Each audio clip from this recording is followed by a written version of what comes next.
வெற்றி தரும் ஜெபமாலை, அன்னை கற்றுத்தந்த ஜெபமாலை. வெற்றி தரும் ஜெபமாலை, அன்னை கற்றுத்தரும் ஜெபமாலை. ஜெபிப்போம் ஜெபிப்போம் ஜெபமாலை ஜெபிப்போம், துதிப்போம் துதிப்போம் துயர் நீங்க துதிப்போம். ஜெபிப்போம் ஜெபிப்போம் ஜெபமாலை ஜெபிப்போம், துதிப்போம் துதிப்போம் துயர் நீங்க துதிப்போம். வெற்றி தரும் ஜெபமாலை, அன்னை கற்றுத்தந்த ஜெபமாலை. வெற்றி தரும் ஜெபமாலை, அன்னை கற்றுத்தந்த ஜெபமாலை. என் இனிய உறவுகளே, இன்று ஜெபமாலை அன்னையின் திருவிழா.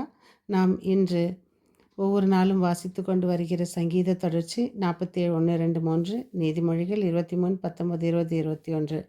நாம் தொடர்ந்து வாசித்து கொண்டு வருகிற இன்றைய வாசகங்கள் கலாத்தியர் 1:6-12. இன்றைய நற்செய்தி வாசகம் லூகாஸ் 10:25-37. சகோதரி சகோதரிகளே, கிறிஸ்துவின் பொருட்டு அருள் கூர்ந்து உங்களை அழைத்து அவரை விட்டுவிட்டு இவ்வளவு குறுகிய காலத்தில் வேறொரு நற்செய்தியை ஏற்றுக்கொண்டு விட்டீர்களே.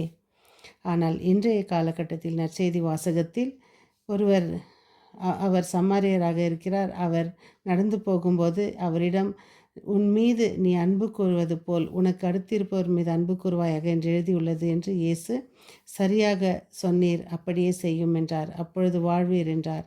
அவர் தம்மை நேர்மையாளர் என காட்டிக்கொள்ள ஆனால் இயேசுவிடம் கேட்டார். அதற்கு அவர் மறுமொழியாக ஒரு உவமையை சொல்கிறார்.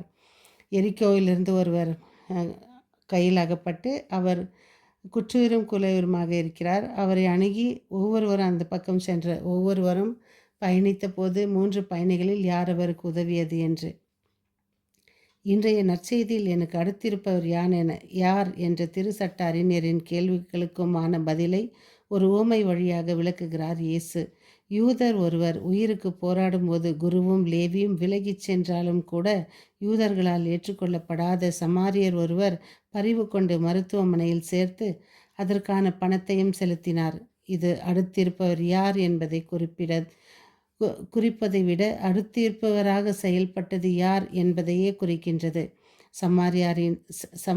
சமாரியனின் செயல் அன்பின் முதல் முன்மாதிரி. இயேசுவை பின்பற்றுபவர்களுக்கு அன்பு என்பது வார்த்தை அல்ல, மாறாக செயல்கள் என்பதை தான் இந்த உவமை அடிக்கோடிட்டு காட்டுகின்றது.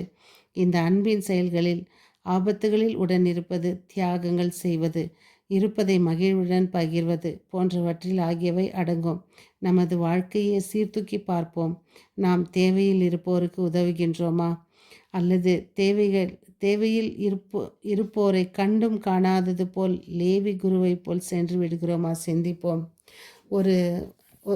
ஒரு ஆக்சிடெண்ட் நடக்குது, சாலை விபத்து.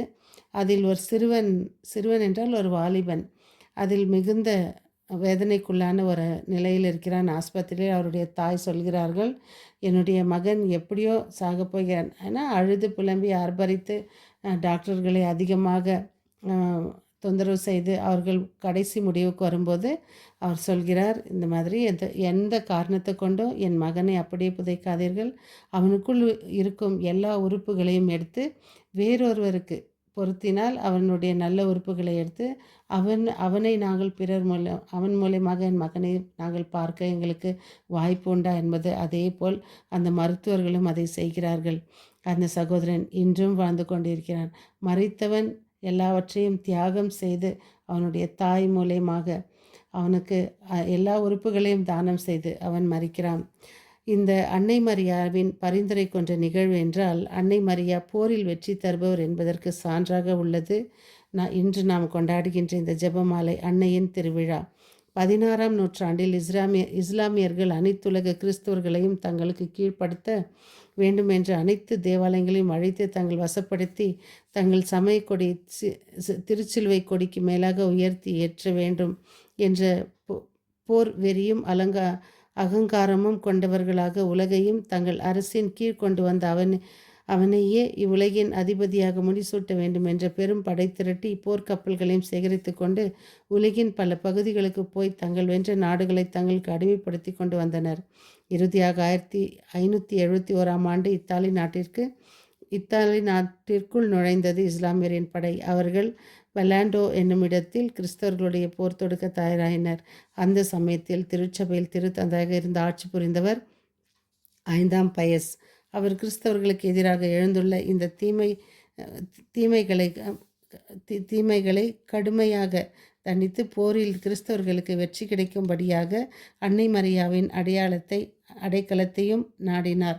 மேலும் திருச்சபையில் இருந்த பக்தி உள்ள கிறிஸ்தவர்கள் அனைவரும் 153 மணி ஜெபமாலை தளரா விசுவாசத்துடன் ஜெபித்து வந்ததால் போரில் கிறிஸ்தவர்களுக்கு வெற்றி நிச்சயம் கிடைத்தது. இந்த கிறிஸ்துவின் விசுவாசம் கொண்ட படைத்தலைவருக்கு அறிவிக்கப்பட்டது. மேலும் திருத்தந்தை படைத்தலைவருக்கும் போர் வீரர்களுக்கும் அனுப்பப்பட்டார். கப்பலேறி எதிர்ப்படைகளுக்கு எதிராக 1571 அக்டோபர் 7ஆம் நாள் போர்ப்படையை நடத்தலானார். கிறிஸ்தவர்களின் போர்க்கப்பல்களை விட இஸ்லாமியர்களின் போர்க்கப்பல் அதிகமாக இருந்தது.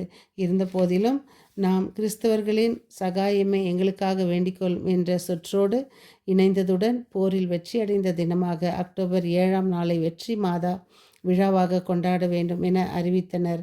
பின்னர் 1573 திருத்தந்தை 11ஆம் கிளமெண்ட் வெற்றி மாதா விழாவை ஜெபமாலை மாதா விழா என்று மாற்றினார்.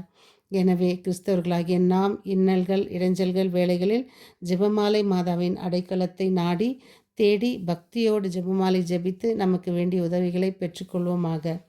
அன்று மட்டுமல்ல, இன்றும் ஜெபமாலை அன்னை நமக்காக எத்தனையோ நன்மைகள் செய்து வருகிறார். அதை அனுபவித்தும் அன்னைக்கு நன்றியும் நாம் செலுத்த நாம் கடமைப்பட்டு இருக்கிறோம். மீண்டும் சந்திக்கும் வரை உங்கள் அன்பு தோழி.